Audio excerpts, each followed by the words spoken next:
खुदा यीशु मसीह के अजीम जलाली पुरफजल महीब और कुदरत वाले नाम में आप सबको मेरी तरफ से आज सुबह का सलाम कबूल। Hallelujah hallelujah hallelujah hallelujah. फिर रात को मेरी बात ताकि खादम पास्टर से हो रही थी क्योंकि उन्होंने वो चाह रहे थे कि हम आने वाले संडे में यानी 6 तारीख को सरगोदा जाएं, लेकिन आप सब जानते हैं कि 5 तारीख को हमारे पास खुदा के खादम पास्टर जमील यूनुस जो कि कालाखा से है, रावलपिंडी से है, वो हमारे पास हफ्ते की रोज यानी 5 तारीख को अशायर बानी की मीटिंग और संडे की मीटिंग उन्होंने लेनी है, इसलिए पॉसिबल नहीं था कि हम उनके पास आने वाले अतवार को जा सकते। तो इसलिए भाई असद से बात करने के बाद हमने फैसला लिया कि हम भाई के पास इस अशायर बानी के बाद आने वाले हफ्ता में यानी 14 तारीख से 19 तारीख तक हमारी जूम मीटिंग्स हैं, जिनमें मंडे के रोज यानी 14 तारीख को पास्टर जुवेद जॉर्ज जो है फिनलैंड से वो पहली मीटिंग को लेंगे और दूसरी मीटिंग जो है वो सरगोदा से पास्टर शिवाज लेंगे। तीसरी मीटिंग जो कराची से पास्टर शमाउन यकूब है वो लेंगे और चौथी मीटिंग जो है वो सियालकोट से पास्टर मून अकील खोखर जो है वो चौथी मीटिंग को लेंगे। 5वीं मीटिंग जो है वो खुदा के खादम भाई खालिद यकूब भाई शमाउन यकूब के छोटे भाई हैं जो न्यूजीलैंड से हैं, वो 5वीं मीटिंग लेंगे और 6ठी मीटिंग जो है जूम पर वो भाई जुबरान गिल जो कि इंग्लैंड है वो 6ठी मीटिंग को लेंगे। और इन तमाम मीटिंग्स को अशायर बानी को और आने वाले संडे की मीटिंग को और उसके बाद 20 तारीख को जो संडे होगा मैं और भाई यासर हम सरगोदा जाएंगे। आप इन तमाम मीटिंग्स को इन तमाम बातों को अपने दुआ में याद रखिएगा। आमीन। कि खुदा इन तमाम मीटिंग्स में अपने जलाली काम को अपने फजल को अपने लोगों पर उंडेले लोग कर पाए और आखिरी वक्त के अंदर जो कि अब दूल्हा और दुल्हन के एक होने का वक्त है, जिसमें दुल्हन अपने दूल्हा से मिलने वाली आ चुका है और इस आखिरी वक्त के गहरे भेद को दुल्हन रिसीव कर सके। अपनी दुआ में याद रखिएगा।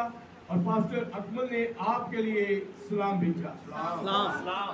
और जैसे पिछले दिनों से मैं आपको बता रहा हूँ, पास्टर जुवेद बरकत अभी भाई यासर ने मीटिंग शुरू होने से पहले मुझे बताया मेरे उस्ताद जी जो हैं जो कि कोटा में हैं वो काफ़ी बीमार हैं और उनकी तबीयत ज़्यादा ख़राब है।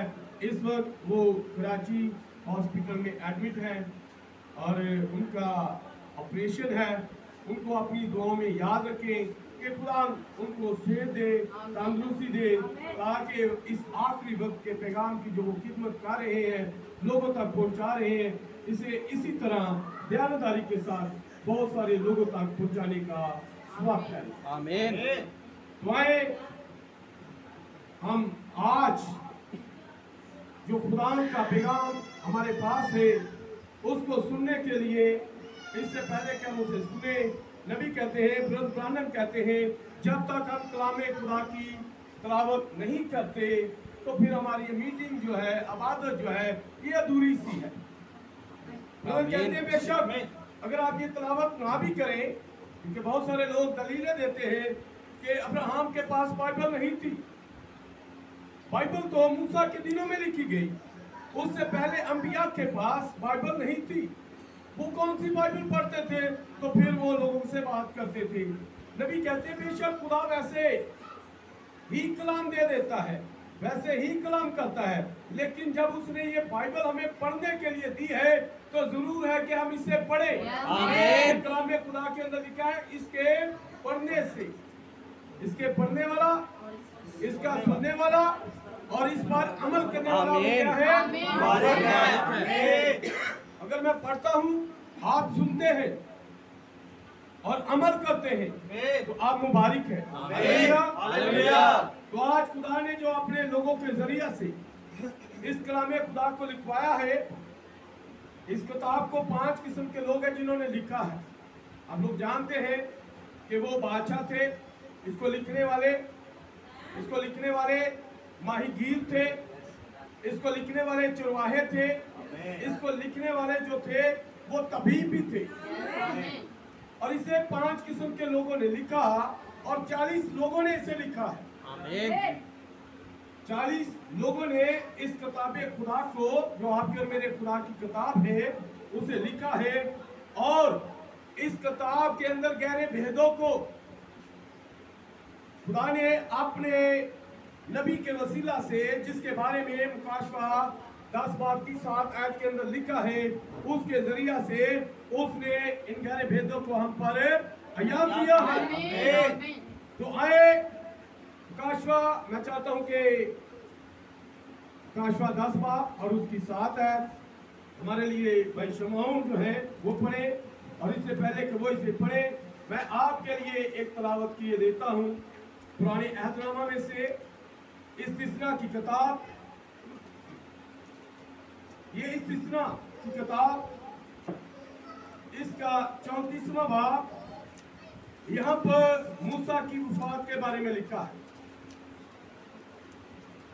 मूसा की वफात के बारे में लिखा है। इसकी हाइडिंग जो है, बाइबल प्रिंट करने वालों ने इसे वफात और तदफीन, इस हाइडिंग 34 बाब, और मैं आपके लिए इसे पढ़ने लगा हूं। पहली आयत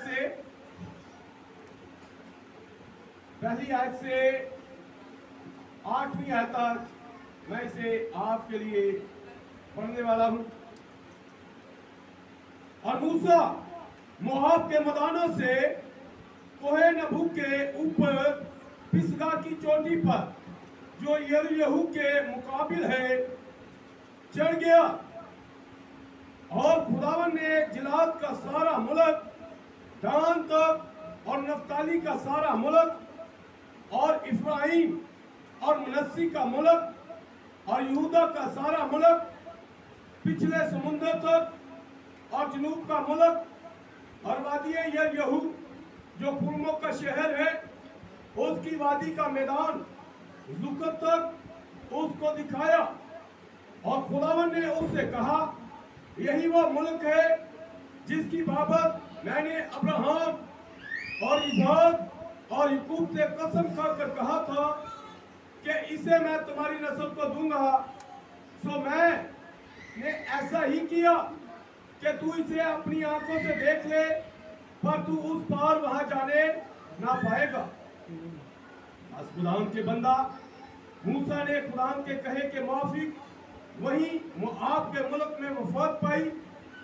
और उसने उसे मोआब की एक वादी में बैत फगूर के मुकाबल दफन किया, पर आज तक किसी आदमी को उसकी कब्र मालूम नहीं। और मूसा अपनी वफात के वक्त 120 बरस का था, और ना तो उसकी आंख धुंधलाने पाई और ना उसकी कभी कुव्वत कम हुई।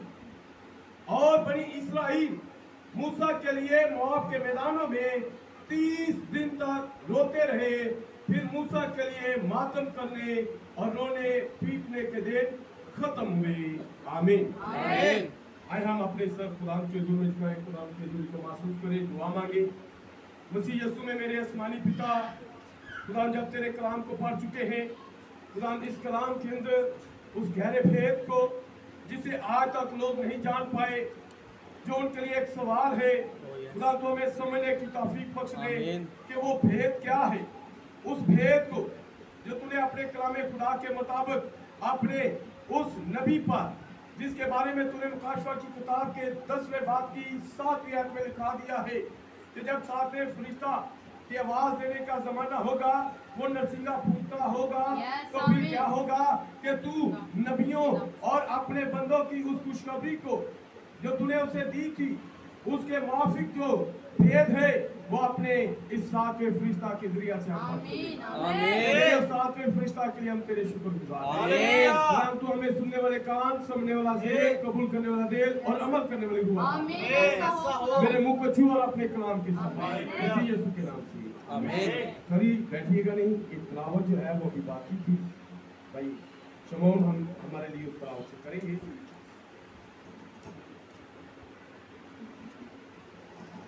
खुदा के पाक कलाम में से देखेंगे मुकाशवा 10 बाब उसकी साथ आए। हम खुदा के पाक कलाम में से तिलावत करेंगे। खुदा के कलाम में यूं मरकूम है, बल्कि सातवें फरिश्ता की आवाज देने के जमाना में जब वो नरसिंगा फूंकने को होगा तो खुदा का पशीदा मतलब उस खुशखबरी के माफिक जो उसने अपने बंदों नबियों को दी थी पूरा होगा। आमीन आमीन। आप सब अपनी जगह पर बैठ सकते हैं।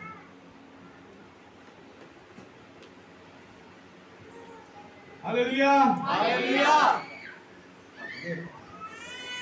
Hallelujah hallelujah hallelujah. मेरे भाइयों, मेरी बहनों, नबी ने हमें बताया है, ये बात हमें सिखाई है कि जहाँ पर यीशु होता है वहाँ पर शोर होता है। जहाँ पर यीशु होता है वहाँ पर शोर होता है। लेकिन आज हम कुछ मुख्तलिफ हो गए हैं। हमें पता है, दुआ में कहते हैं कि खुदा तू यहाँ पर मौजूद है, लेकिन हम कहते हैं कि अगर हम शोर करेंगे तो ये अच्छी बात नहीं है। कौन सा शोर? हालेलुया का शोर, होशियार का शोर, आमीन का शोर। क्योंकि जब आप ये शोर करते हैं तो इसका मतलब है कि आप यहाँ पर जिंदा है। नबी ने हमें ये बात सिखाई है कि जब सरदार काहिन जो है वो पाक तरीन मकाम पर जाता था तो उसके उस चोगे के नीचे क्या किया जाता था? उस चोले के नीचे जो उसने वो लिबास गौन पहना होता था वहां पर घंटियां बांधी जाती थी। उसके नीचे जो क्या किया जाता था? घंटियां बांधी जाती वहां पर, और अनार उसकी शरीर की कुछ चीजें बांध दी जाती ताकि वो क्या करती? आपस में टकराती और वो क्या वहां पर क्या होता? शोर होता। शोर से क्या मराता कि सरदार काहिन क्या है? वो जिंदा है। जब शोर होना बंद हो जाता तो इसका मतलब है कुर्बानी कबूल नहीं हुई और सरदार काहिन। अगर आज आप यहाँ पर शोर नहीं करते, आमीन नहीं कहते, हालेलुया नहीं कहते, तो क्या आप ही मायूस है कि आपकी कुर्बानी कबूल नहीं हुई? कौन सी कुर्बानी? रसूल ने हमें सिखाया है, पौलुस ने हमें बताया है कि हम अपने होठों की कुर्बानियां खुदा के सामने, जिस तरह हन्ना ने अपना बेटा कुर्बान कर दिया। सैमुअल जो था वो खुदा को दे दिया। सैमुअल जो था वो खुदा को दे दिया। और आज सैमुअल का एक नाम इस किताबे खुदा के अंदर उसका नाम है। आमीन। इफ्ता बादशाह ने अपनी बेटी खुदा को दे दी। आमीन। आप और मेरा खुदा जो है वो इंसानों की कुर्बानी नहीं मांगता। आमीन। वो इंसानों की कुर्बानी नहीं मांगता। वो आपसे चाहता है कि आप अपने मुंह को उसके लिए खोलें। ये वाला शोर वो आपसे चाहता है। अगर आप समझते हैं कि अगर शोर अच्छी बात नहीं, क्योंकि बड़े चर्चों के अंदर जाए तो वो कहते हैं आमीन हालेलुया बंद कर दो। जैसे यीशु मसीह यरूशलेम में आया तो काहिनों ने क्या कहा, फरीसियों ने क्या कहा, फकीयों ने क्या कहा, हरूदियों ने क्या कहा, सदुकियों ने क्या कहा? उन्होंने कहा इन्हें ये जो शोर कर रहे हैं ये शोर बंद कर दो। आमीन। ये जो होशना के नारे लगा रहे हैं ये वाला शोर बंद कर दो। आज भी ऐसा ही हो रहा है। आमीन। मिशनें कह रही हैं ये हालेलुया वाले नारे बंद कर दो। मेरी बात सुनो। वो अपनी सुनाना चाह रहे हैं, लेकिन कलामे खुदा के अंदर आप देखें तो लिखा है आसमान से आवाज आई, वहां पर दो और डेरे बनाने की जरूरत नहीं। एलिया के लिए डेरा बनाने की जरूरत नहीं है, मूसा के लिए डेरा बनाने की जरूरत नहीं है, बल्कि यीशु की सुनो, हालेलुया। इसलिए ये शोर जो है कि आपकी अंदर जो वो जलाने वाली, जिंदा रखने वाली कुव्वत है, उसको ज़ाहिर करता है। आमीन। इसका मतलब है कि आपके अंदर खुदा की वो कुदरत जो है, वो कुव्वत जो है, जिसे रूह कुदस कहते हैं, वो आपके पास मौजूद है, वो आप में काम कर रहा है। इसलिए आप कलाम पर आमीन। हालेलुया। हालेलुया। तो आज भाई जब प्रेजेंट कर रहे थे तो वे बात कह रहे थे कि ब्रदर ब्रानम हमारे लिए जान देना। लो भाई, ब्रदर ब्रानम ने हमारे लिए जान नहीं दी, हमारे लिए जो जान दी है वो यीशु ने दी है। यीशु ने हमें छुड़ाया है। ब्रदर ब्रानम तो यीशु का एक खादम है। ब्रदर ब्रानम के अंदर बेशक मसीह होकर काम कर रहा है। बेशक मसीह ने कहा तुम मुझसे बड़े बड़े काम करोगे। जब मसीह ने आंखें बनाई तो मट्टी ली, लेकिन ब्रदर ब्रानम जब कलैरियां बनाई तो कोई मट्टी नहीं ली। यहाँ पर आ गए। ये तो वो बातें हैं जो कलामे खुदा के अंदर आपके और मेरे यीशु ने कही और ब्रदर ब्रानम की जिंदगी में पूरी हो रही है। बेशक यीशु ने मट्टी ली और आंखें बनाई, ब्रदर ब्रानम ने मट्टी नहीं ली और कहने ही से कलाइयाँ बन गई।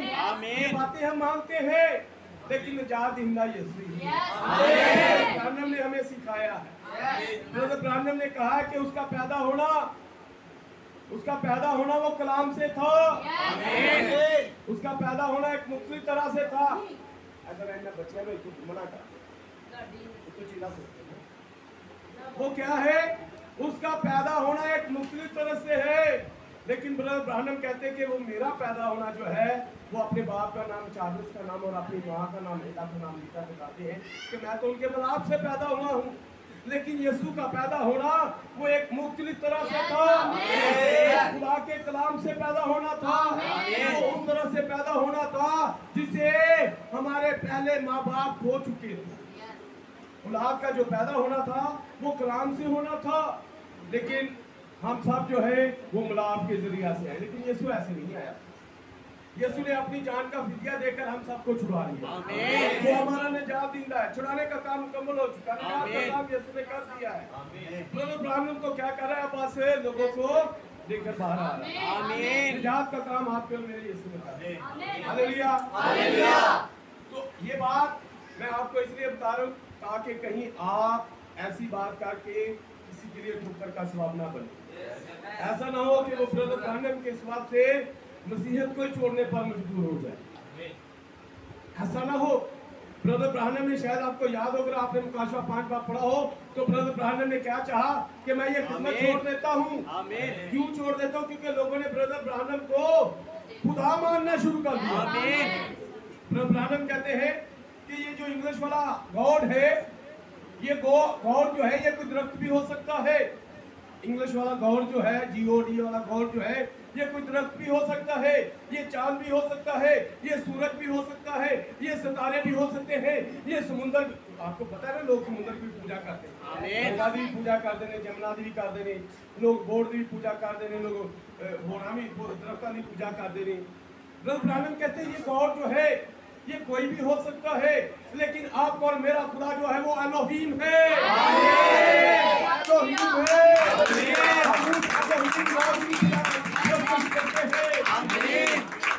आपके और मेरे लिए भाई ऐसा नहीं, बड़ा खूबसूरत मैसेज प्रिंट करवाया।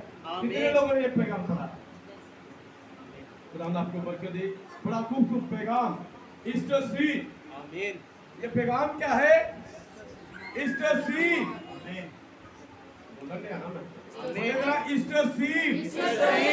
ईस्टर का मतलब क्या है? जीवना। ईस्टर का मतलब क्या है? जीवना।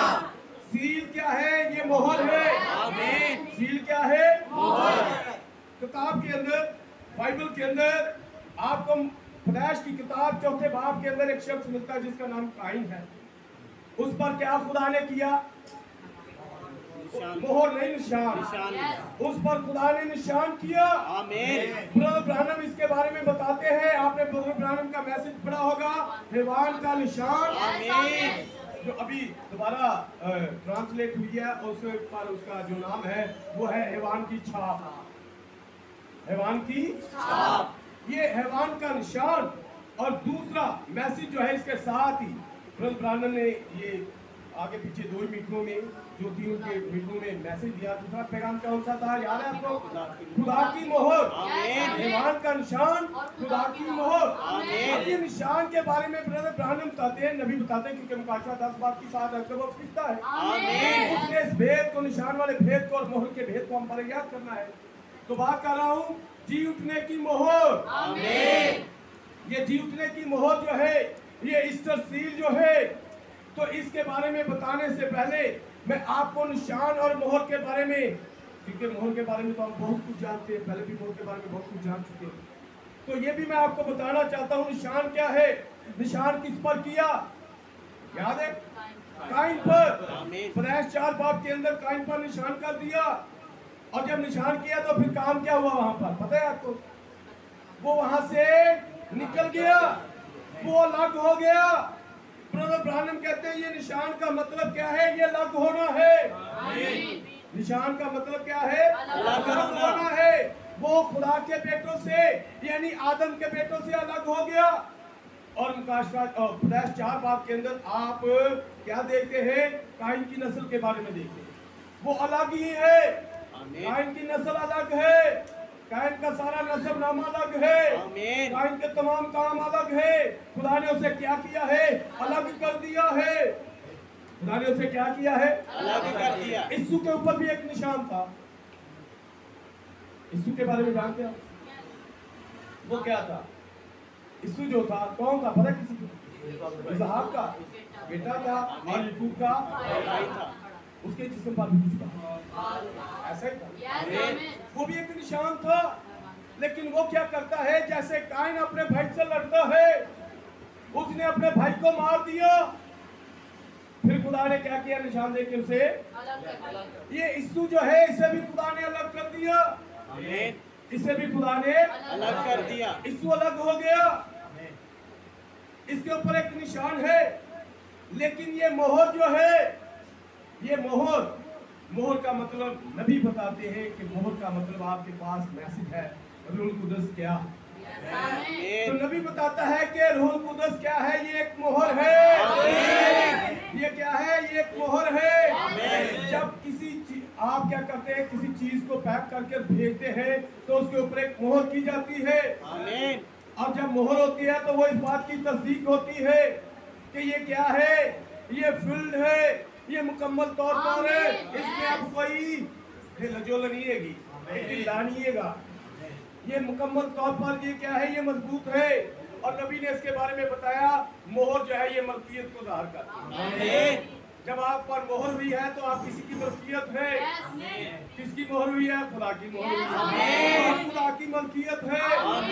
खुदा के अंदर जब हम अमाल 20:28 में पढ़ते हैं तो वहाँ पर लिखा है कि उसने अपने खून से हमें मूल खरीद लिया है, हम उसकी मलकियत है, हम उसकी मलकियत है। भैन चंगी तरह पता जी उन्होंने चीज होती ना, कोई हो भैन इस्तेमाल करे ना, लड़ाई हो जाती है। कुछ भाई भी ऐसे होते हैं, जब उनकी चीज कोई भाई दूसरा इस्तेमाल करता है तो क्या होती है, क्यों? वो कहते भाई मैं खरीदी है, मैं पैसे लाए। तो यीशु ने भी आपको अपने खून से खरीदा है, आप उसकी मलकियत है, आप उसकी मलकियत है। मोहर का मतलब क्या है? आप उसकी मलकियत है। अगर आप मोहरबंद है तो फिर आप उसके लिए है। अगर निशान है तो फिर उसी लादा ही, फिर जो मर्जी कर सकते। लगी मेरी बात? तो ये खूबसूरत पैगाम, ईस्टर सील, जी उठने की मोहर, ये जी उठने का एक भेद है। जी उठना एक भेद है जो सबके पास नहीं है, जो सबके पास नहीं है। ये तुम काशवा 10 बाब की 7 आयत वाला फरिश्ता आया, उसने क्या किया, इस भेद को हम पर रिवील कर दिया है, उसने इसे हम पर खोल दिया है। ये जी उठने वाला भेद, ये जी उठने वाला नबी ने, ब्रदर ब्रानम ने, अगर आप उसके पैगामात को पढ़ने वाले हैं तो फिर वो आपको बताता है ये जी उठने का भेद। पिछले दिनों में मैं एक जगह पर था, भाई ऐसे ने बड़ा खूबसूरत पैगाम दिया 10 तारीख को, ईस्टर सील पर कितने लोग थे भाई दानिश के वहां पर? भाई ऐसा बता रहे थे ये जी उठने के बारे में। भाई ऐसा बता रहे थे कि नबी ने बताया है कि एलिया भी जी उठा था। जिन्होंने ये पैगाम पढ़ा है, अगर नहीं पढ़ा तो इसे समझ सकते। तो जब भाई ऐसा ने कुछ भाइयों से सवाल किया तो भाई जो है वो परेशान हो गई। एलिया तो जिंदा उठाया गया था, ये कैसी बात है? लेकिन ये एक भेद है। आमीन। नबी ने बताया ये भेद है क्या? एलिया इससे पहले कि क्या करता? एलिया इससे पहले कि जलजाल को छोड़कर बैतलहम पर आता, बैतलहम को छोड़कर फिर वो आगे यरदन पर आता। वो जब वो इस तरफ बढ़ रहा है तो उसने क्या किया? यरदन का मतलब क्या है? उसने उस मौत में से होकर गुजरा है। नबी ने बताया यरदन का मतलब मौत है। यरदन का मतलब कल ही एक बहन जो थी, कल भाई आपने बड़ा खूबसूरत पैगाम दिया। तो जब उन्होंने पैगाम दिया तो वो बता रहे थे कि बपतिस्मा जो है जब हम लेते हैं तो फिर नए सिरे से पैदा होते हैं। एक हमारा ये पैदाइश है जिसके बारे में दाऊद कहता है कि हम गुनाह की हालत में पैदा हुए हैं। एक दूसरी पैदाइश है जो कलाम से पैदा होना है, जिसके बारे में हम देखते हैं कि कलाम खुदा के अंदर यूहन्ना पहला बाब के अंदर लिखा है, ना वो इंसान के इरादा से, ना वो जिस्म के ख्वाहिश से, बल्कि वो क्या किससे पैदा हुए हैं? वो खुदा से। खुदा से कैसे पैदा होते हैं? कलाम से। खुदा ने कहा आसमान बन जा, आसमान बन गया। खुदा ने कहा जमीन बन जा, जमीन जब पानियों के नीचे थी वो पानियों के नीचे से ऊपर आ गई। खुदा ने कहा कि क्या हो, जड़ी बूटियां जो है, नबातात जो है वो गए। खुदा ने जो बीज जमीन के अंदर रखा हुआ था वो बीज जो है खुदा की आवाज को सुनकर उस जमीन में से, मट्टी में से बाहर आ गया। खुदा ने कहा कि आसमान पर चांद और सितारे हो, तो चांद और सितारे वजूद में आ गए, सूरज वजूद में आ गया। खुदा के कहने से चीजें वजूद में आती हैं। तो आज अगर आप भी कलाम से पैदा होते हैं, कलाम से पैदा होना क्या है? बपतिस्मा लेना। जब वो ये बात कर रहे थे, कलाम उन्होंने सुनाया, तो फिर वहां पर एक बहन, उसने कहा ये बपतिस्मा लेना एक रस्म है। ये क्या है? ये रस्म है। अब हमें रस्मों में से निकलना है, हमें मेहंदी में से निकलना है, हमें सिराबंदी में से निकलना है, हमें ढोलकी बजाने में से निकलना है, इसलिए हमें बपतिस्मे से भी निकलना है। मेरे भाइयों, बपतिस्मा लेना एक कलाम है। ये कलाम है कि तुम क्या करो? तुमको बपतिस्मा दो। ये क्या है कि तौबा करो और अपने गुनाहों की माफी के वास्ते। ये कलाम है, ये कोई रस्म नहीं है। और जब आप कलाम से पैदा होते हैं तो फिर ही आप इस भेद को जान सकते हैं। अगर आप इन बातों को दुनियावी बातों से मिलाते हैं तो फिर आप रस्मों में। ये कोई दुनियावी बात नहीं है, ये कोई दुनियावी रस्म नहीं है, ये तो कलाम है जो आपके और मेरे खुदावन ने दिया, जो बाद में वही कलाम और शागिर्दों में से होकर रूह कुदस बोल रहा है कि क्या करो? तौबा करो और अपने गुनाहों की माफी के वास्ते खुदा यीशु मसीह के नाम का बपतिस्मा लो। तो फिर क्या है? जैसे यरदन की बात कर रहा था, यरदन क्या है? मौत है। एलिया उस मौत में से होकर निकला, यानी उसने वो जी उठा। तो इसी बात को पलूस कर रहा है रोमियो 6 बाब के अंदर। वो कहता है हम जितनों ने मसीह में शामिल होने का बपतिस्मा लिया, हमने उसकी मौत में शामिल होने का, हम उसके साथ मरते हैं। अगर पानी में जाते हैं तो मरते जिस तरह वो जी उठा इसी तरह। आमीन। Hallelujah, hallelujah, hallelujah, hallelujah. खुदा आपको बरकत दे। आमीन। इस गहरे भेदों को, इन बातों को समझने की तौफीक दी। और बहन क्या कह रही थी? वो बहन कह रही थी, दुआ में कह रही थी कि जब यीशु तू सलीब पर था तो तेरे साथ वो जो डाकू था उसने बपतिस्मा नहीं लिया था, आज हमें भी लेने की जरूरत नहीं है। मेरे भाइयों, उस वक्त यीशु मरा था। पौलुस क्या कह रहा है? हम जितनों ने मसीह में शामिल होने का क्या किया? उसकी। और जब उस वक्त वो जिंदा था, उस वक्त तो वैसे ही जाने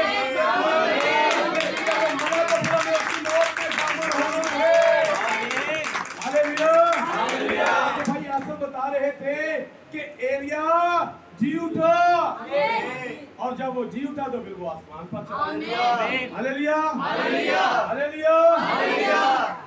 भैया असल बता रही थी अलीशा के बारे में। एलिया भी सारी तस्वीर थी। नबी ने बताया, कितने लोगों को पता है? कितने लोगों को पता है? नबी ने बताया कि एलिया और मूसा जो है वो कलीसिया की तस्वीर है। मूसा उस कलीसिया की तस्वीर है जो मर गए और जी उठेंगे। एलिया उस कलीसिया की तस्वीर है जो जिंदा आसमान पर उठाए जाएंगे। Hallelujah, hallelujah. अलीशा भी कलीसिया की तस्वीर है। अलीशा भी कलीसिया की तस्वीर है। नबी ने कहा अलीशा के अंदर वो कुव्वत थी, वो जी उठने वाली कुव्वत थी। और अलीशा ने क्या किया? अलीशा जब कब्र में रखा गया तो उसके साथ जब एक मुर्दा की हड्डियां लगी तो वो मुर्दा। आज आपके साथ भी कुछ लोग ऐसे आगे जब लगते हैं, उनके अंदर जब मुर्दा तालीम होती है जिसके बारे में आपके और मेरे यीशु ने कहा मुर्दों को अपने मुर्दे दफन करने दो। वो लोग जिनके अंदर वो जिंदा करने वाली कुव्वत नहीं है, वो जलाने वाली पावर नहीं है, वो जलाने वाला कलाम नहीं है, वो जिंदा करने वाला कलाम नहीं है, वो मुर्दा ही है। लेकिन जिनके अंदर है वो दूसरों को भी जिंदा कर। वो अलीशा है जो आज मुर्दा जिंदगियों को जिंदा करने की कुव्वत रखते हैं। आपके अंदर वो जलाने वाला कलाम है, आपके पास वो ईस्टर सील है, वो ईस्टर सील जो लोगों को जिंदा करेगी। ईस्टर सील जी उठने का वो जो भेद है लोगों के लिए, ये भेद है। जेडी चीज ते मोहर लगी हो ना उन सिर्फ वही खोल सकता जिंदी मर्जी है। आमीन। कोई और नहीं खोल सकता। ते किताब ताड़ी ये सिर्फ तुसी खोल सकते, होर कोई इनु खोल ही नहीं सकता। ते किने ओ कर्जा नु समझेगा। आमीन। तुम जिवे मर्जी पूछिए, पहली केड़ी, दूसरी केड़ी, तीसरी केड़ी, चौथी केड़ी। आमीन। तो ऐसे के बारे में लिखा है, आप हमको बताएंगे भी तो वो नहीं मानेंगे। इसके लिए है ही नहीं। आमीन। यूहन्ना को कहा इसे अपने पास पोशीदा रख, ये किसी को देने के लिए नहीं है। जिवे ताड़ी बिटी नहीं ना, ए रोटी तेरी हूं, ए तू खानी है, ए तेरी हूं ते ए तू खानी। आपकी रोटी नहीं ना किसी ने दी। इसी तरह ये तो पोशीदा मन जो है, ये 7 गजे आपकी है। हम कहते हैं ये आपकी है, आप क्यों दे रहे हैं दूसरों को? वो यूहन्ना नहीं है, वो तो यूहन्ना को दी गई है। ये 7 गजे यूहन्ना को दी गई है। कलाम खुदा के अंदर लिखा यूहन्ना इन्हें तहरीर न कर, इन्हें अपने पास रख। ये तेरी रोटी है, ये तेरा मन्ना है, ये खुराक तेरे लिए है, वास्ते नहीं है, ये तेरे लिए है। इसे अपने पास पुश। Hallelujah, hallelujah. तो ये ईस्टर सी, ये पैगाम तो एक बड़ा पैगाम है, बहुत वक्त लग सकता है। 3-4 हफ्ते जैसे पहले भी मैंने कई पैगाम शुरू किए, उन पे लगे। लेकिन इस वक्त मैं जो है आज जो एक और भेद है, जी उठने का भेद, ये भेद जो है ये अक्सर सवाल किया जाता है मूसा के बारे में। आज हमने पढ़ा कि मूसा को क्या किया गया, मूसा मर गया, मूसा दफन है और उसकी कब्र का किसी को पता नहीं, उनकी लाश का किसी को पता नहीं, मूसा की लाश का किसी को नहीं पता ही नहीं है कि मूसा की लाश कहाँ है। आमीन। ये एक भेद है। अब इस भेद, अगर ये भेद है तो भेद खोलेगा कौन? काशवा 10 बार की सहायता वाला फरिश्ता आएगा। काशवा 10 बार की सहायता वाला फरिश्ता आएगा, फिर वो इस भेद को खोलेगा, फिर वो बताएगा ये भेद है क्या, कि मूसा की लाश किथे आ, मूसा की लाश कहाँ पर है, वही बताएगा हमें कि मूसा की लाश कहाँ पर है। मैंने कई मैसेज के लोगों से भी सुना, कुछ लोगों से सवाल किए गए कि ये मूसा की लाश का की बने, ये हमें बताएं। मूसा तो मर गया है, मूसा तो मत्ती 17 बाब के अंदर मूसा कैसे आ गया है, मूसा कैसे मत्ती 17 बाब के अंदर आ गया है? कोई जवाब क्यों नहीं है? क्योंकि मुकाशवा 10 बाब की 7 आयत वाले फरिश्ते की जो उसने 5वीं मोहर दी है, शायद वो पढ़ी है लेकिन उस पर यकीन नहीं किया है। अगर आप मुकाशवा 10 बाब वाले फरिश्ता जो 7 आयत वाला फरिश्ता है उसने 7 मोहरों को ध्यान किया है। आमीन। और अगर 5वीं मोहर पढ़े तो ये 10 बाब की 7 आयत वाला फरिश्ता 5वीं मोहर में बताता है मूसा की लाश के साथ क्या हुआ। हालेलुया। इतने लोगों को पता है कि मूसा की लाश के साथ क्या हुआ। इससे पहले कि हम इसके बारे में पढ़े, मैं एक खूबसूरत बात जो इस किताब के अंदर एक कहानी ईस्टर सी यीशु मसीह के बारे में, तो आए उसके तल्लुक से भी कुछ सीखते हैं, फिर हम मूसा के बारे में भी सीखेंगे। हालेलुया। हालेलुया। मैं चाहता हूं कि मेरे साथ कुछ थोड़ी देर के लिए लूका 24 बाब निकालिएगा। थोड़ी देर के लिए लूका 24 बाब निकालिएगा, उसमें हम इस बात को सीखने की कोशिश करेंगे। ईस्टर सील के तल्लुक से आपको पता है कि ये भी एक कलावत है, जैसे हमने मरकज 16 पढ़ा, इसी तरह अगर आप इसमें देखें इसमें भी आप इस बात को समझ सकते हैं। आप मत्ती 28 में भी इस बात को समझ सकते हैं। तो ये लूका 24 बाब, ये भी जीव ट्रे की मोहर के बारे में, यहाँ पर भी एक भेद है, और जब आप इस भेद को जानना चाहे तो यहाँ पर लिखा है सब्बत के दिन उन्होंने हुक्म के मुताबिक आराम किया। कौन से दिन? ये आज जो दिन है ये सब्बत का दिन नहीं है। सब्बत का दिन कौन सा होता था? हफ्ते का दिन। इस्राएलियों के लिए सब्बत है, और वो सब्बत जो है वो हफ्ते का दिन है। उन्होंने सब्बत के दिन क्या किया है? आराम किया है। उन्होंने हुक्म के मुताबिक, कौन से हुक्म के मुताबिक? सब्बत का दिन पता है कि नहीं पता? क्या कौन से हुक्म है? पहला हुक्म, दूसरा हुक्म, तीसरा हुक्म, चौथा हुक्म। अब यहाँ पर ये जो है क्या है कि सब ये हुक्म के मुताबिक उन्होंने क्या किया है? हुक्म के मुताबिक आराम किया है कि सब्बत के दिन को हमने पाक मानना। पाक मानने का जो तरीका है कि वो इबादत करेंगे, इबादत करने के बाद हम क्या करेंगे? कोई काम नहीं करना। आपको पता है कि उन दिनों में जब वो बियाबान में थे तो एक शख्स जो था उसने क्या किया? वो लकड़ियां चुन रहा था, और जब उसे देखा गया, उसे मूसा के पास लाया गया, तो उसे क्या किया गया? फिर उसे मार दिया गया, कत्ल कर दिया गया। क्यों कर दिया गया? क्योंकि उसने कलामे खुदा को रद्द किया है। उसने कलामे खुदा को रद्द किया है। जब उसने कलामे खुदा को रद्द किया है तो उसे मार दिया। आखिर तो कि इन्ना बड़ा रद्द करना है तो सोचन ही नहीं साथ नाल होना चाहिए। बपतिस्मे को निकाल कर बाहर फेंक रहे हैं, अशहरबानी को निकाल कर बाहर फेंक रहे हैं, और बहुत सारे कलाम को निकाल कर बाहर फेंक रहे हैं। पहना बाहर कटना ले कलाम काट के बाहर छुट्टी जा रही है। ये नहीं पता कि अगर हम कलाम को रद्द कर देंगे, कलाम को निकाल देंगे तो हमारे साथ क्या होगा। उसने जब कलाम को रद्द किया तो उसे तो कत्ल कर दिया गया था। मेरे साथ क्या होगा? मेरे भाई और मेरी बहनों, कलाम की इज्जत करना चाहिए, कलाम का एहतराम करना सीखो। नबी ने हमें ये बात सिखाई है कि हम कलाम को कबूल करें। तो यहाँ पर लिखा है कि हुक्म के मुताबिक उन्होंने क्या किया?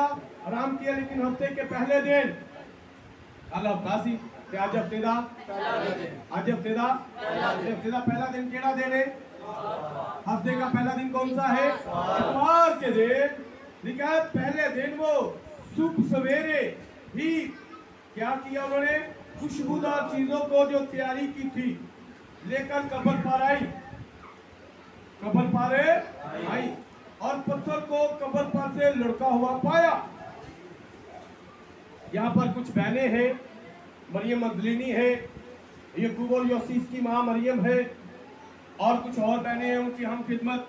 वो क्या किया? उन्होंने वो उन चीजों को लेकर, खुशबूदार चीजों को लेकर कब्र पर आ गई, और इस कब्र के ऊपर क्या था? एक पत्थर था। ये कब्र जो थी ये सील बंद थी। रोमी लोगों ने क्या किया था? इस कब्र पर एक पत्थर लगा दिया हुआ था, इसे सील कर दिया था। आज भाई जानते ने सील कर लो, क्योंकि उन्होंने दुकाना सील करके जाते ना कोरोना की वजह से। वो कहते तुम आज क्यों खोली दुकान, उन्होंने सील कर दे। तो इसी तरह यीशु की कब्र पर भी एक पत्थर रखा गया, ये ईस्टर सील। और वो पत्थर जो था किन्होंने रखा? रोमी लोगों ने। रोमी लोगों ने क्या किया? उस कब्र के ऊपर एक पत्थर रख दिया, सील कर दी वो कब्र। उन्होंने आपके और मेरे यीशु को मारकर कब्र के अंदर बंद कर दिया। लेकिन यहाँ पर लिखा है कि जब वो सुबह हफ्ते के पहले दिन यीशु को जब जुमे के दिन कब्र में रखा गया, हफ्ते वाले दिन आराम किया, फिर तबार दे दिन सुबह सवेरे कब्र दे आ गया।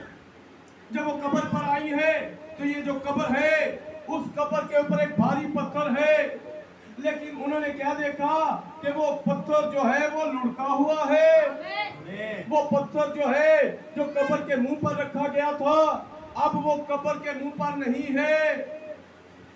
वो पत्थर जो है वो लुढ़का हुआ है, मगर अंदर जाकर खुदा यीशु की लाश अब वो अंदर चली गई है। ये बहनें जो है ये अंदर चली गई है कब्र के अंदर। अब कब्र के अंदर गई है तो वहां पर यीशु ही नहीं है। कब्र के अंदर गई, वहां पर यीशु नहीं है। रोमी लोगों ने क्या किया था, उस यीशु को जो मसीह था, यानी जो कलाम था, जो मुजस्सम कलाम था, जिसके बारे में लिखा है इब्तिदा में कलाम था, कलाम खुदा के साथ और कलाम और वही कलाम मुजस्सम हुआ, उसने बदल लिया, जिसका नाम यीशु था, वो हमारे दरमियान आ गया। और जब उनके दरमियान आया, 33.5 साल उनके दरमियान गुजारे और उन्होंने उस कलाम को कत्ल कर दिया, उस कलाम को मसलूब कर दिया, उस कलाम को मार दिया। और मारने के बाद क्या किया, उस कलाम को कब्र में रखकर उस पर एक मुहर कर दिया, उसे सील बंद कर दी, उसे बंद कर दिया। लेकिन क्या हुआ, वो यीशु को कब्र में ना रख पाए, वो यीशु को कब्र में ना रख पाए। वो जो पत्थर था, जो भारी पत्थर था, उन्होंने कहा था आप ये कोई पत्थर हटा नहीं सकता। वो पत्थर भी वहां पर उस कब्र के मुंह से हट चुका था। मेरे भाइयों और मेरी बहनों, यही कलाम जब जिस्म की सूरत में आया तो उन्होंने कलाम को रद्द कर दिया। और फिर क्या हुआ, फिर ये कलाम रूह कुदस की सूरत में रसूलों के अंदर आ गया, पतरस के अंदर आ गया, पतरस के अंदर आ गया। पतरस ने कलाम किया पेंतिकोस्त के दिन। जैसे पिछली बार हमने पेंतिकोस्त की तलक से कुछ थोड़ा सा सीखा है, बहुत कुछ बातें हैं, लेकिन हम ज्यादा नहीं कर सके क्योंकि हमारे पास वक्त कलील होता है।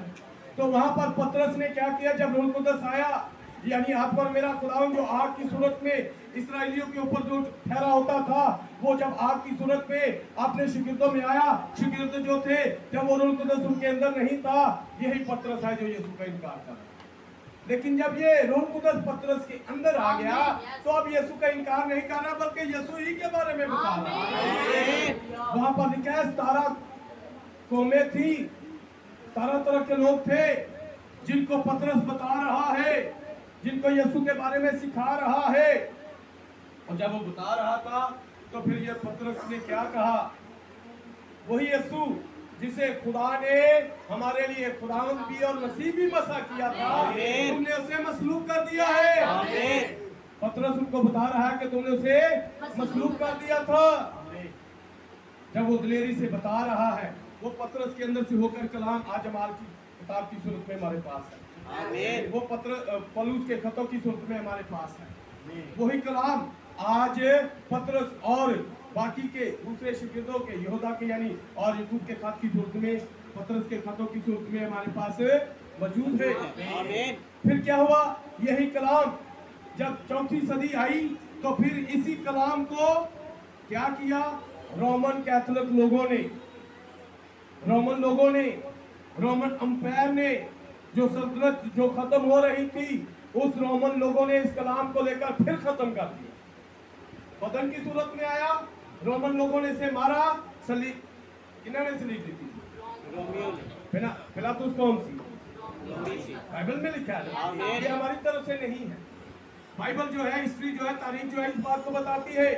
उन्होंने इसे मारा, कत्ल किया और कब्र में रख दिया।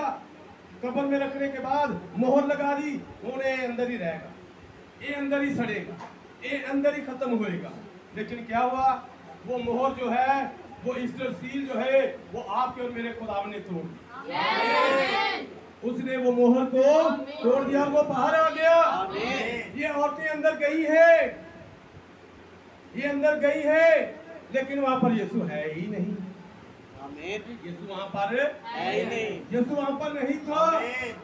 तो फिर मैं बता रहा हूँ, ये शागिर्दों में से होकर ये कलाम जब हो रहा था तो फिर रोमन लोगों ने क्या किया, ये किताब जो, ये बाइबल जो है, ये जब 66 किताबें पूरी हो चुकी थी, आखिरी किताब जब वो लिखी गई थी, ये सब कुछ हो चुका हुआ था, ये किताबें जब मुकम्मल हो गई तो फिर उन्होंने क्या किया, इस जिल्द को लेकर अपने पास रख लिया और जहां कहीं भी तमाम लोगों से इन जिल्दों को लिया, अपने पास रख लिया, फिर इस पर मोहर कर दी, फिर इस पर मोहर कर दी, फिर इसे कत्ल कर दिया था।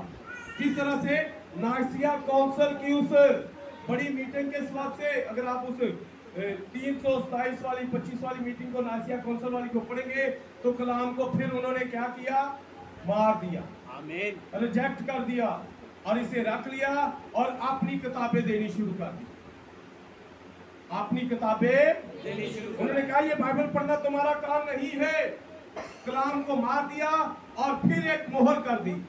लेकिन फिर क्या हुआ, 16वीं सदी के अंदर ये कलाम फिर बाहर आ गई, ये बाइबल फिर लोगों के हाथ में आ गई, मार्टिन लूथर के जरिए, मार्टिन लूथर के जरिए से। और नबी ने बताया मार्टिन लूथर जो है वो किस पैगाम के साथ आया कि रास्तबाज बंदा जो है, खुदा का रास्तबाज बंदा ईमान ही से जीता रहेगा, आमीन। वो क्या है, वो जस्टिफिकेशन है, रास्तबाजी है। और इसके बाद अगला पैगाम जो है वो किसके पास था, वो जॉन वेस्ली के पास, वो सैंक्टिफिकेशन का पैगाम, वो पकीजगी का पैगाम, वो तकदीस का पैगाम, जॉन वेस्ली आया, उसके पास वो पकीजगी का पैगाम था। और उसके बाद ब्रदर ब्रानम बताते हैं कि 3 के अंदर जिंदगी, 3 का जो है ये जिंदगी के अंदर है, बाप बेटा रूह कुदस।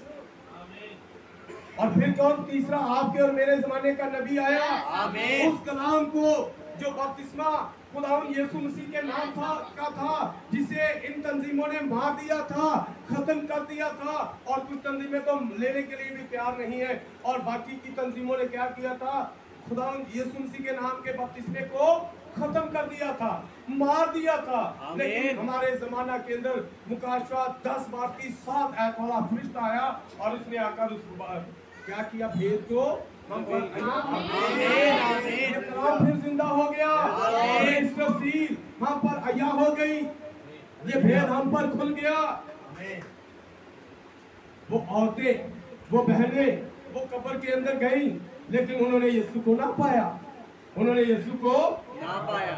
और लिखा है क्या हुआ जब उन्होंने यीशु को ना पाया, तो लिखा है मगर अंदर जाकर खुदा ने यीशु की लाश ना पाई, मूसा की लाश ना पाई, यीशु की लाश ना पाई, मूसा की लाश गायब हो गई, यीशु की लाश भी गायब हो गई। ये क्या बात है?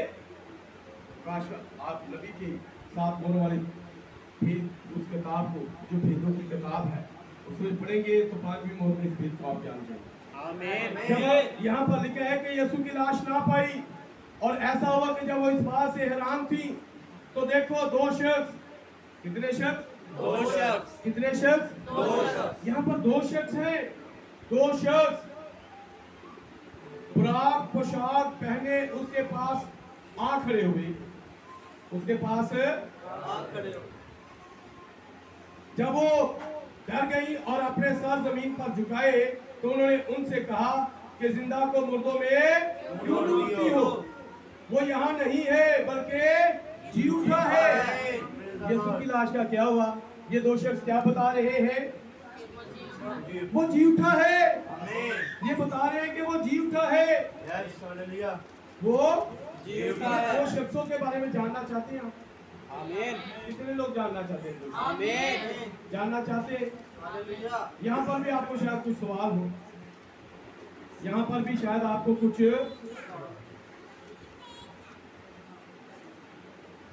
तो अगर आप इसके बारे में जानना चाहें तो मैं एक और बात, ये मरकज 16 बाब निकालिएगा जरा, मरकज 16 बाब और उसकी 3 आयत से 5 आयत तक पढ़िएगा जरा, अगर कोई पढ़ना चाहे तो बुलंद आवाज से पढ़ दीजिएगा। और आपस में कहती थी कि हमारे लिए पत्थर को कब्र के मुंह पर से कौन लुढ़काएगा। जब उन्होंने निगाह की तो देखा कि पत्थर लुढ़का हुआ है, क्योंकि वो बहुत ही बड़ा था। और कब्र के अंदर जाकर उन्होंने एक जवान को सफेद जामा पहने हुए दाहिनी तरफ बैठे देखा और नहायत हैरान हुई। आमीन। अब यहाँ पर क्या लिखा है? क्या लिखा है? इन बहनों ने क्या देखा है? एक जवान को। वहां पर इन बहनों ने क्या देखा है? तो अब ये अगर आप पर सवाल हो तो क्या जवाब देंगे आप?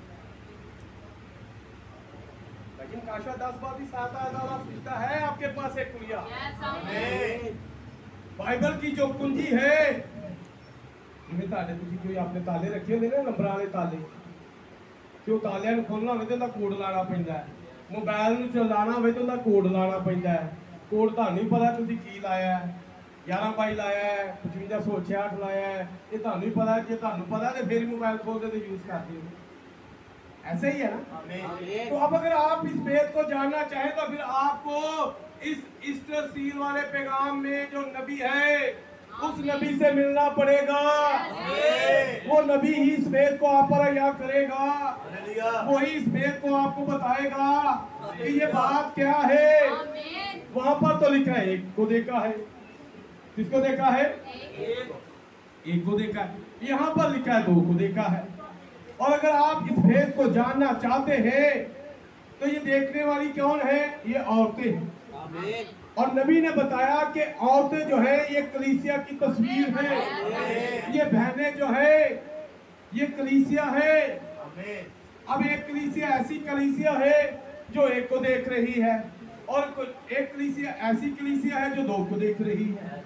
यहाँ पर ज्यादा बहनें हैं, कुछ बहनें ऐसी है जो एक को देख रही है, कुछ कलीसिया तो ऐसी है जो यीशु के बारे में जानने के लिए सिर्फ एक को देख रही है, और वो एक जो है जो विलियम मैरियन ब्रानम है।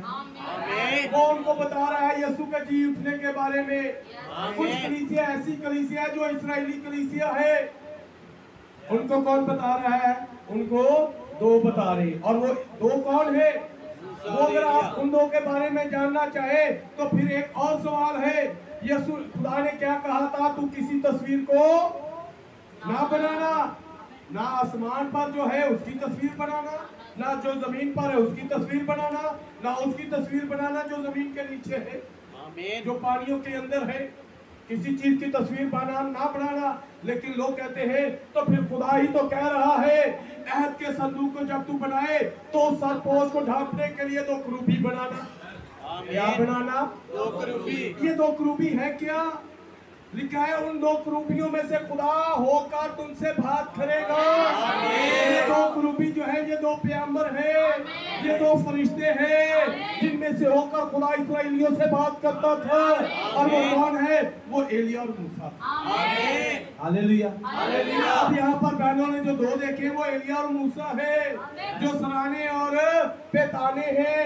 लेकिन जो दाएं हाथ पर है वो आपके और मेरे जमाने का गैर कौमों का नबी विलियम ब्राह्मण है। मूसा हमसे बात नहीं करता, एलिया हमसे बात नहीं करता, हमसे तो विलियम मैरियन ब्राह्मण। मूसा जब इस्राएलियों के पास था तो इस्राएलियों के ऊपर क्या था? आग का सतून था। इस्राएलियों के ऊपर बादल का सतून था। इस हमारे जमाना के अंदर जब हमारे पास नबी आया तो फिर हमारे पास भी ये बादल है, हमारे पास भी आग का सतून है। आज वो कुर्बानी, आपकी कुर्बानी पर भी वो आग का सतून है। Hallelujah, hallelujah. ये आग का सतून जो है आज आप पर भी आ रहा है। तो इन बहनों ने क्या देखा? 2 शख्स देखे जो क्या कर रहे हैं? बुराक पोशाक पहने उनके पास आ खड़े हुए और वो उनको यीशु के जी उठने के बारे में बता रहे थे। हमें भी यीशु के जी उठने के बारे में हमारे जमाना के नबी ने बताया। ये नबी जो खुदा ने आपको और मुझे दिया, जो मुकाशवा 10 बाब की 7 आयत के मुताबिक है, उसने इन गहरे भेदों को हम पर अय्या किया है, इन भेदों को हम पर खोल दिया है। तो यहाँ पर जब हम देखते हैं उन्होंने कहा कि वो जी उठा है। याद करो जब वो गलील में था, जब वो गलील में था, तो उसने तुमसे कहा था, उसने तुमसे कहा था। जरूर है कि इब्ने आदम गुनाहगारों के हाथ में हवाला किया जाए और मसलूब हो, और तीसरे दिन यीशु के हाथ के हवाला किया जाए, गुनाहगारों के हाथ में उनके हवाला किया जाए, और वो यीशु को क्या करे, मसलूब करे। और जब वो मसलूब करेंगे तो फिर यीशु क्या होगा, तीसरे दिन मुर्दों में से। ये कलाम जो था, ये जब इन गुनाहगारों के हाथों में आया, जब इनके हाथों, रोमन लोगों के हाथों में आया, उन्होंने इस कलाम को क्या किया, मार दिया। जैसे यीशु कलाम जो था वो तीसरे दिन जी उठा, तो लिखा है ये आज 2000 साल के बाद फिर ये तीसरा दिन जो है, इसका जी उठना जरूर था। इसका जी उठना जरूर था। ये हमारे जमाना के अंदर इस कलाम का बहाल होना जरूर था। ये कलाम भी आज जी उठा है। ये पत्थर जो उन्होंने इसके ऊपर रखा हुआ था, जो इसे बंद किया हुआ था, अपने कब्जा में रखा हुआ था, अब वो इसे अपने कब्जा में नहीं रख सकते। इस कलाम का हम पर यहाँ होना जरूर था। उसकी आपको याद है 32 बाब के अंदर यीशु मसीह ने क्या कहा था? शिगिर्दों ने पूछा, हमने तो फकीरों से सीखा है कि जब मसीह आएगा पहले एलिया आएगा। तू मसीह है तो एलिया कौन है? अब यीशु क्या कह रहा है? एलिया तो अलबत्ता आएगा और सब कुछ है। अब यीशु क्या कह रहा है? आने वाले एलिया की बात कर रहा है, जो आ चुका उसकी बात नहीं कर रहा। यीशु ने क्या कहा? एलिया तो अलबत्ता आएगा और सब कुछ है। यीशु को पता था ये लोग जिस तरह मुझे मार देंगे, मैं इनके हाथों में गया, इन्होंने मुझे मार दिया, जब कलाम इनके हाथों में जाएगा तो ये अपने पुलपटों पर क्या करेंगे? इस कलाम को मार देंगे। लेकिन क्या होगा? एलिया आएगा और वो कलाम को बहाल करेगा। और जब वो बहाल करेगा तो फिर मैं दोबारा आऊंगा। अब मैं आया हूँ पहली आमद में, तो मेरे आने से पहले जो एलिया आया था, इन्होंने जो चाहा उसके साथ किया। एलिया तो आ चुका। अभी ब्रदर ब्राह्मण कहते हैं, मसीह ने कहा कि एलिया तो, यीशु मसीह ने कहा कि एलिया तो आ चुका। और क्या किया इन्होंने? जो कुछ चाहा उसके साथ किया। इन्होंने चाहा था कि पहले एलिया को कत्ल करना, इजबल की चांदी सी, एलिया को कत्ल करना, उसे मारना चाहती थी, लेकिन क्या कर पाई? वो मारना चाहती थी लेकिन मार ना पाई। लेकिन यहाँ पर जब यूहन्ना की सूरत में एलिया आया, तो फिर यहाँ पर आकर उसकी वो ख्वाहिश जो थी पूरी हो चुकी थी। हेरोदियास ने कहा चाहा, हेरोदियास का पता नहीं, मॉडर्न इजबल थी। आज रोमन कैथोलिक जो थवातीरा की कलीसिया, ये मॉडर्न इजबल है, आप हमारे जमाना की इजबल। जैसे उसने क्या किया, जब पहले जमाना में एलिया आया, एलिया तशबीह आया, उसने मारना चाहा लेकिन ना मार सकी। लेकिन जब वो एलिया हेरोदियास के यानी मसीह के दिनों में आया, तो उसने उसे कत्ल करा दिया, उसका सिर ही लगा दिया। आमीन। उसका सर उतरवा दिया। तो आज फिर आपका और मेरा खुदा आने वाला है, और उससे पहले एलिया आया और उसने कलाम को हालेलुया, हालेलुया, हालेलुया, हालेलुया। तो यहाँ पर आगे हम बढ़ते हैं। लिखा है उसकी बातें उन्हें याद आई। किन्ना याद आई? उन बहनों को यीशु की बातें याद आई, क्योंकि यीशु ने क्या कहा था? क्या करेगा? रूह कुदस उन बातों को याद दिलाएगा। वो रूह कुदस जब तुम्हारे अंदर आएगा, फिर वो बातें याद दिलाएगा। यीशु ने ये कहा था, यीशु ने ये कहा था। उनको फिर ये बात याद आई कि यीशु ने तो ये कहा था। ये आज जिस तरह मिलिए मैरियम ब्राह्मण सा याद दिलाना ना, वो करना। रूह कुदस हमारे अंदर आता है जब हम कलाम को कबूल करते हैं। रूह कुदस है क्या? आपके और मेरे जमाने का पैगाम, आपके और मेरे जमाने का। और वो पैगाम क्या है? वो ये पैगाम जो नबी ने दिया, ये आपके और मेरे जमाने का रूह कुदस है। ये आपके और मेरे लिए तेल है। ये तेल अगर हमारे पास होगा तो तब हम बच जाएंगे। ये पैगाम अगर हमारे पास होगा तो हम पता बच जाएंगे, तभी हम इन भेदों को जान जाएंगे। तो लिखा है उन्होंने क्या किया? उन्हें याद आई और वो कब्र से लौटकर उन्होंने उन 11 और बाकी सबको इन सब बातों की खबर दी। अब वो बहनें जो है उन्होंने क्या किया है, वो वापस चली गई है, भाइयों के पास गई है, भाइयों को जाकर बताया है, उन 11 लोगों को बताया है कि यीशु अपने कहने के मुताबिक मुर्दों में से ये कलाम भी जी उठा है। मसीह कहे कि बाप बेटा रूह कुदस कहकर बपतिस्मा देना है, लेकिन हमें पता है कि बाप बेटा रूह कुदस नहीं बल्कि बाप बेटे रूह कुदस के नाम से, और वो नाम खुदावन यीशु मसीह है, नाम से बपतिस्मा देना है। वो कलाम जी उठा है जिसे रोमन लोगों ने मार दिया था। जितना उन्होंने यीशु को मार दिया, इसी तरह उन्होंने कलाम को भी मार दिया। अब वो कलाम जी उठा है, हमने उस कलाम को लेना है। उन्होंने जाकर खबर दी, इन बहनों ने जाकर क्या की, यीशु जी उठा है। आज ये छोटी कलीसिया जो है ये भी खबर दे रही है, यीशु जी उठा है, कलाम जी उठा है। अशायर बानी सुबह दी नहीं, उन शाम लीजिए। बपतिस्मा बाप बेटा रूह कुदस कहकर नहीं बल्कि खुदावंद यीशु मसीह के नाम से है। अब बहनें ये जैसे उस वक्त बहनें जाकर उनको बता रही थी, आज ये कलीसिया जो है ये भी लोगों को बता रही है कि कलाम जी उठा है, कलाम जो है जी उठा है। जिन्होंने रसूलों से ये बातें कही वो मरियम मगदलीनी, यूहन्ना और यूसूफ की मां मरियम और उनके साथ की बाकी औरतें थी। मगर ये बातें उन्हें कहानी सी मालूम हुई और उन्होंने उनका यकीन ना किया। इस पर पतरस उठकर कब्र तक दौड़ा गया।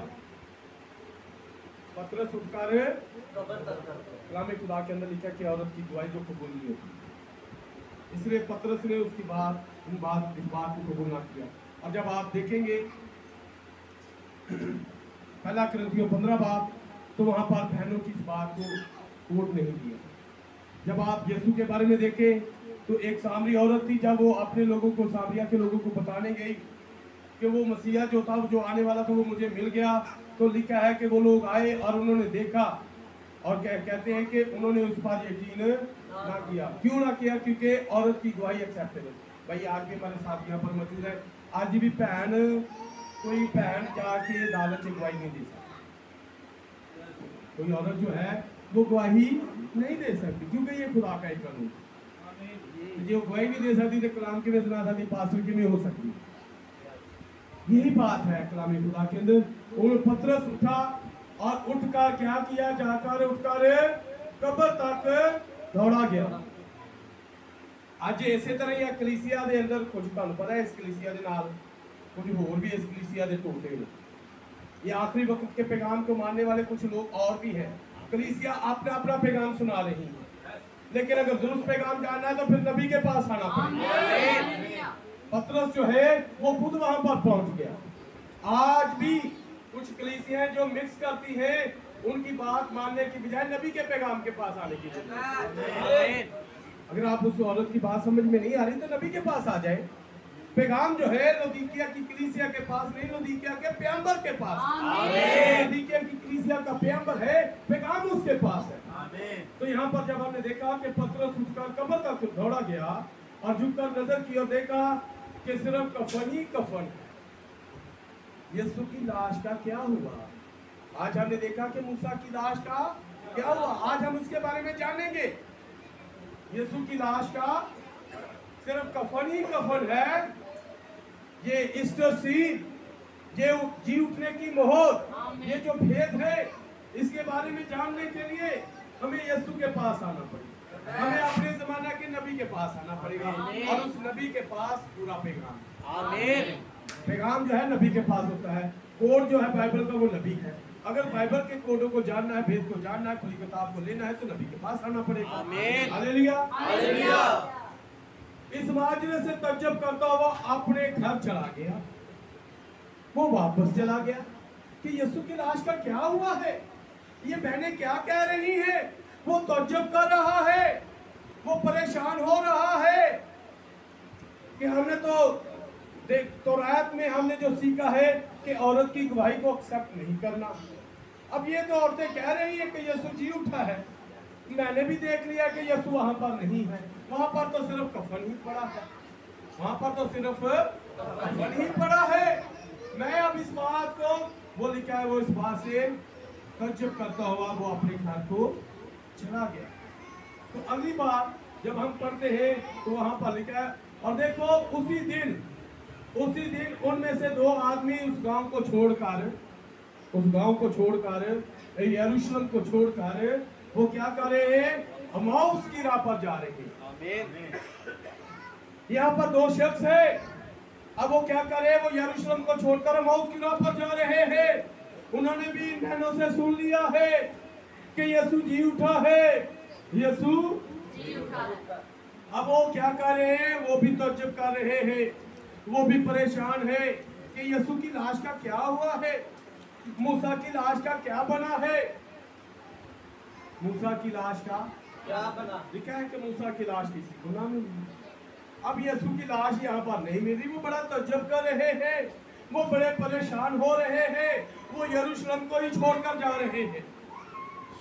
जब ये पैगाम के गहरे भेदों की बात आई, 3rd पुल आया, तो जैसे यहाँ पर ये 3rd पुल है तो लोग यरूशलेम को छोड़कर जा रहे हैं। ये क्लोपास जो है ये यरूशलेम को छोड़कर जा रहा है। यरूशलेम का मतलब क्या है, सलामती का, वो जो आज सलामती का शहर है, जो आपके और मेरे गुलाम का शहर है, वो जो दाऊद का शहर है, ये उसे छोड़कर जा रहे हैं। ये मौवस की राह पर जा रहे हैं, और जब मौवस की राह पर जा रहे हैं तो लिखा है वो यरूशलेम से करीबन 7 मील के फासले पर। कितने फासले पर है? ये 7 मील है क्या? ये आज से 2000 साल पहले जब आप देखें तो उसके बाद 7 कलीसिया जमाने शुरू होते हैं। 54 मसीही से एक कलीसिया जमाना शुरू हुआ है। ये 7 मील के फासले पर आ गए हैं, और जब 7 मील के फासले पर आए हैं तो फिर क्या हुआ है, वो इन सब बातों की बाबत जो वाकया हुई थी आपस में बातचीत करते जाते थे, और जब वो बातचीत और पूछताछ कर रहे थे तो ऐसा हुआ कि यीशु आप नजदीक आ गया। और जब 7 कलीसिया जमाने गुजरे तो फिर आप यीशु मसीह आ गया, वो बादल में आ गया। 1963 में वो बादल में आ गया, यीशु मसीह आ मौजूद हुआ। जब यीशु मसीह आ गया तो फिर 7 मोहरों ना पी, फिर वो 7 मोहरें आ गई, वो 7 मोहरों का भेद आ गया। फिर हर एक दिन जब भी नबी ने एक पैगाम सुनाया तो वो एक मोहर ही थी। तमाम पैगामात को एक मोहर थी, तमाम पैगामात को एक गरज थी। उस गरज को, उस मोहर को अपने अंदर आने आप अपने अंदर आने देते हैं तो फिर आप उनकी होते थे। और लिखा है 7 मील के फासला पर है, और वो इन सब बातों की बाबत जो वाकया हुई थी आपस में बातचीत करते जाते थे। जब वो बातचीत और पूछताछ कर रहे थे तो ऐसा हुआ कि यीशु आप नजदीक आकर उनके साथ हो लिया। यीशु आप उनके साथ हो लिया, यीशु आप आ गया।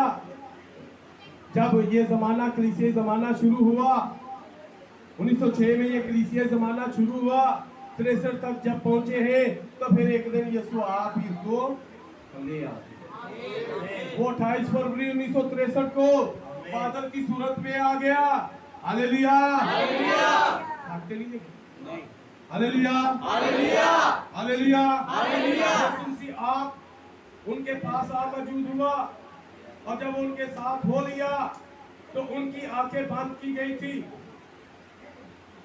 उनकी आंखें बंद कर दी। 28 फरवरी 1963 से पहले आंखें बंद थी। ये पहला पुल और दूसरा पुल जो है इसमें आंखें नहीं खुली है। ये वो दिन है जब क्या हो रहे थे, मोजज़े हो रहे थे।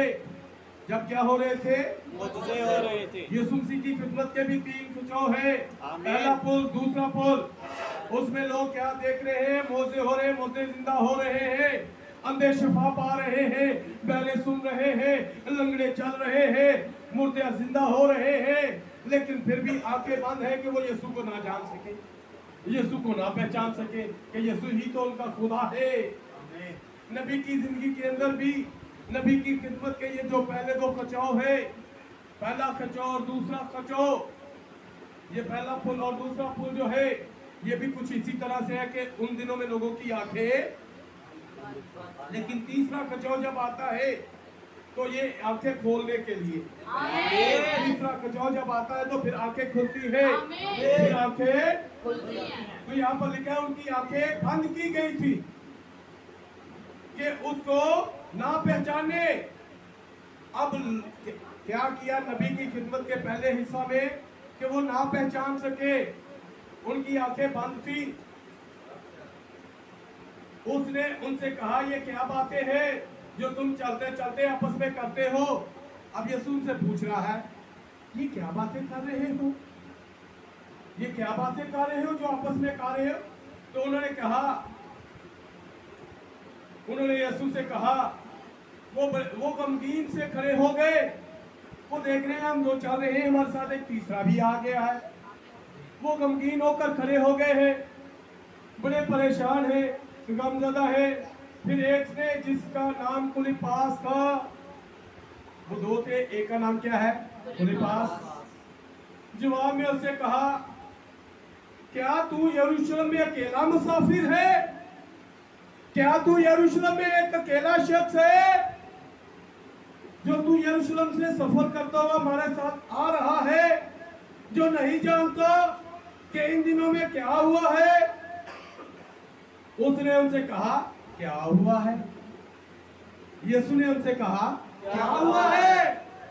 यीशु ने उनसे कहा क्या हुआ है। उन्होंने उससे कहा यीशु नासरी का माजरा जो खुदा और सारी उम्मत के नजदीक काम और कलाम में कुदरत वाला नबी था। उन्होंने कहा हमारा एक उस्ताद था, हमारा एक वो एक नबी था, उसका कलाम जो था वो बड़ी कुदरत वाला था, उसके पास जो कलाम था वो कुदरत वाला कलाम था। वो जब कलाम करता था तो मुर्दे जिंदा होते थे, वो जब कलाम करता था तो लोग शिफा पाते थे। वो कहते हमारा एक उस्ताद था जिसका नाम यीशु नासरी था, हमारा एक उस्ताद था, वो बड़े गमज़दा है, हमारा एक उस्ताद था जिसका नाम यीशु नासरी था। क्या किया, रोमन लोगों ने उसे मार दिया है, रोमन लोगों ने उसे मार दिया और उसकी कब्र पर एक भारी पत्थर रखा था। कुछ बहनें जो है उसकी कब्र पर गई थी, वो आकर हमें बता रही थी कि यीशु जिंदा हो गया।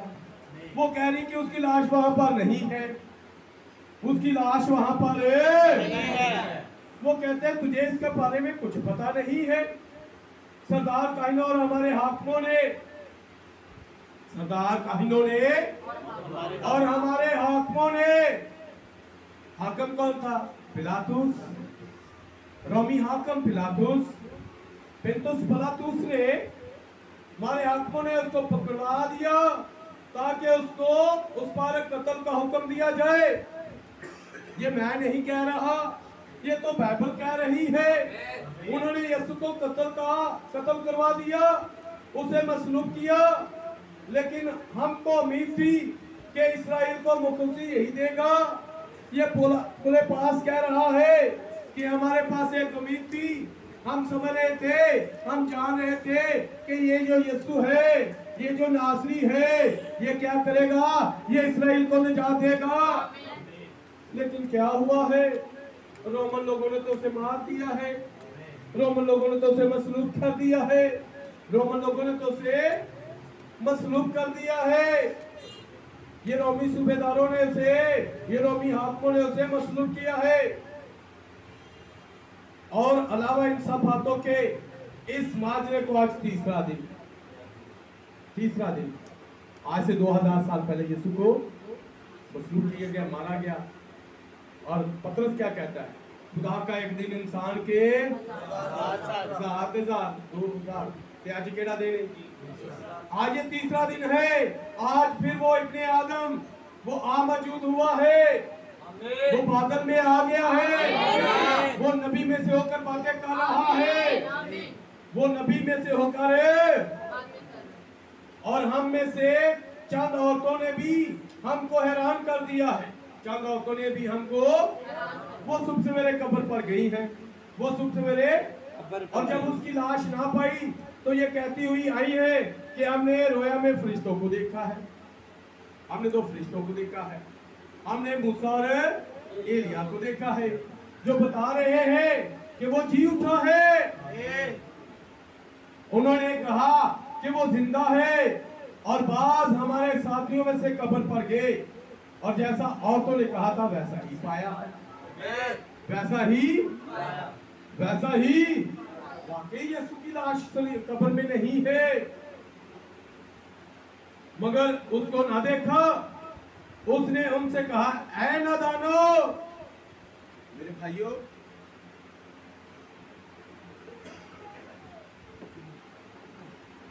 पहले कुलेपास बोल रहा है। कुलेपास के दो साथ का साथी जो है उसका नाम नहीं दिया कि दूसरा शख्स कौन है।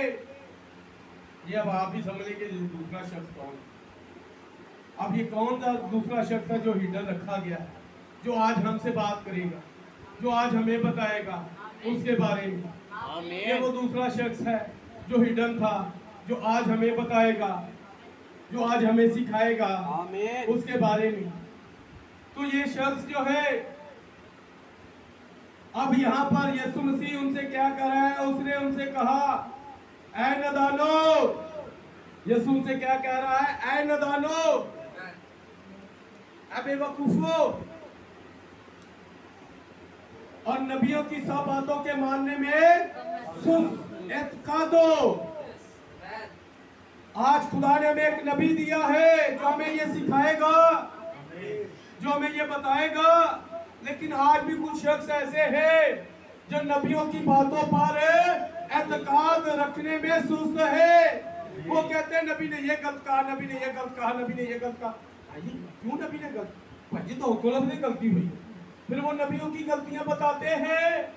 नहीं मेरे भाई और मेरी बहनों, यीशु ने क्या कहा है, नबियों की बातों पर एतकाद करने में सुस्त ना बनो, बल्कि हर एक बात पर ईमान रखो।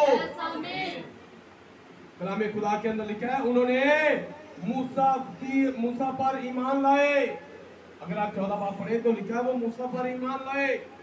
जैसे आपका और मेरा यीशु कहता है, रूह 14 में वो लिखा है, और यूहन्ना 14 में क्या लिखा है, यीशु से कहता है, तुम्हारे दिल जिस तरह तुम खुदा पर ईमान रखते हो, मुझ पर भी ईमान रखो। आज हमें भी नबी पर ईमान रखने की जरूरत है, नबी पर एतकाद करने की जरूरत है, उसका यकीन करने की जरूरत है। यीशु मसीह ने कहा, सब बातों के मानने में सुस्त एतकादो। क्या मसीह को यह दुख उठाकर अपने जलाल में दाखिल होना जरूर न था? फिर जो बात आज शुरू होती है, मैंने आज जो तिलावत की वो मूसा के तलब से थी। कितने लोगों को याद है हमने कहा तिलावत की?